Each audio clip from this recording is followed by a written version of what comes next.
Hmm, Hai YouTube, iya kalian. Hai teman-teman. Jadi ini adalah video panjang pertama saya di channel ini. Berbeda dengan shorts, tema yang akan saya buat pada video long atau panjang ini bukan membahas kosakata, melainkan hal lainnya. Maksudnya apa tuh?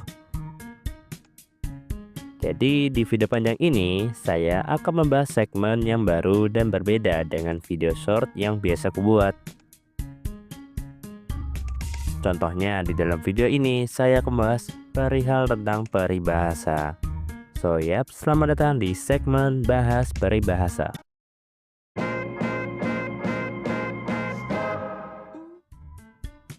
Baik, para hadirin yang berbahagia dan bersedia menonton video ini, mari kita sambut peribahasa yang akan kita bahas. Peribahasa yang akan kita bahas pada saat ini adalah berakit-rakit ke hulu, berenang-renang ke tepian. Ya, you know lah, peribahasa ini merupakan salah satu dari kandidat the greatest of all the time dalam kelompok peribahasa. Kenapa bisa aku sebut the greatest of all the time atau GOAT? Ya, itu dikarenakan peribahasa ini bukan sembarangan peribahasa. Ya, sebenarnya tidak ada peribahasa yang sembarangan juga sih. Jadi alasannya itu karena peribahasa ini sudah digunakan oleh hampir semua kalangan, baik muda maupun tua, dan berbagai generasi. Selain sering digunakan, peribahasa ini juga menjadi salah satu kutipan, saran, atau motivasi kepada khalayak. Jadi hampir semua motivasi atau saran itu menggunakan peribahasa ini. Ya, itu juga karena sesuai dengan makna peribahasanya yang sangat kuat untuk memberikan mindset atau insight baru. Dan tentunya kalian sudah tahu artinya juga. Yap, berdasarkan KBBI 6, peribahasa berakit-rakit ke hulu, berenang-renang ke tepian memiliki makna bersakit-sakit dahulu, bersenang-senang kemudian. Apa? Kalian pikir itu saja yang akan saya sampaikan? Tentu saja tidak. Kalau sekedar arti seperti itu ya kurang lah. Maksudku gini, mari kita coba bertanya.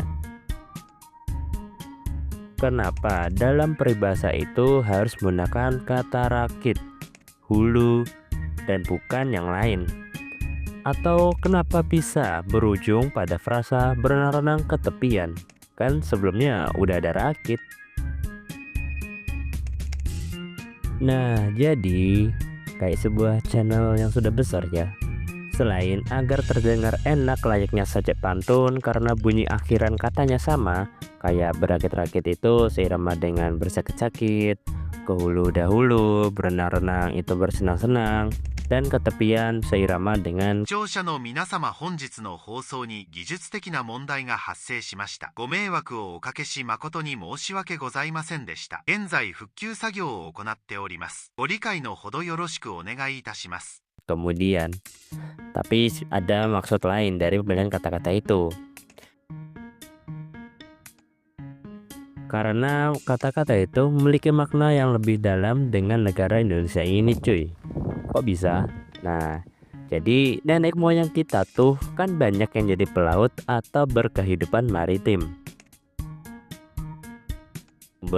Santai, aku ada kok. Jadi sumbernya akan saya sampaikan di video ini. Saya menampilkan kutipan-kutipannya saja, jadi diri saya baca. Nah, sumber ini untuk memberikan bukti bahwa sebenarnya nenek moyang kita itu juga pelaut. Pasti kalian juga setuju. Nah, selain perahu, rakit juga bisa menjadi opsi bagus untuk ke sungai, apalagi yang jaraknya tidak begitu jauh. Terus saat mereka ingin kembali setelah melintasi sungai, mereka tuh kembali ke tempat asal berlayarnya, yakni ke arah hulu alias ke awal arus sungainya. Nah, karena melawan arus sungai, tentu akan lebih berat untuk mengayuh rakitnya dengan dayung daripada waktu dia berangkat. Sehingga harus usaha keras atau ekstra yang harus diberikan atau dikerahkan. Nah, ketika dekat dengan tepian, baru deh nenek moyang kita tuh mendorong rakit, atau disebut juga berenang karena mendorongnya kan di perairan sungai, jadi kan juga berenang. Dan itu juga lebih mudah tuh dorongnya daripada mengayuh rakit dari tengah sungai ke tepian. Karena kan usahanya juga lebih mudah daripada mengayuh dayung.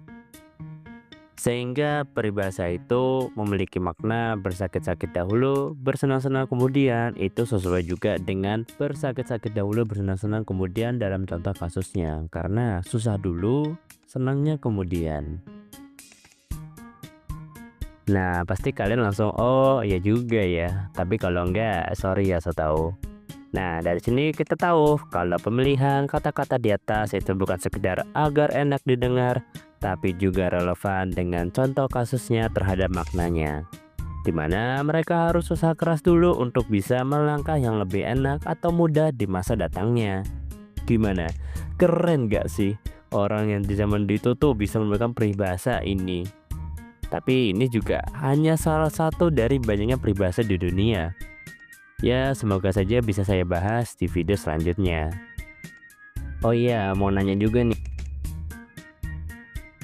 Menurut kalian nih, peribahasa yang tadi tuh yang bersakit-sakit dahulu, bersenang-senang kemudian itu agak overuse tidak?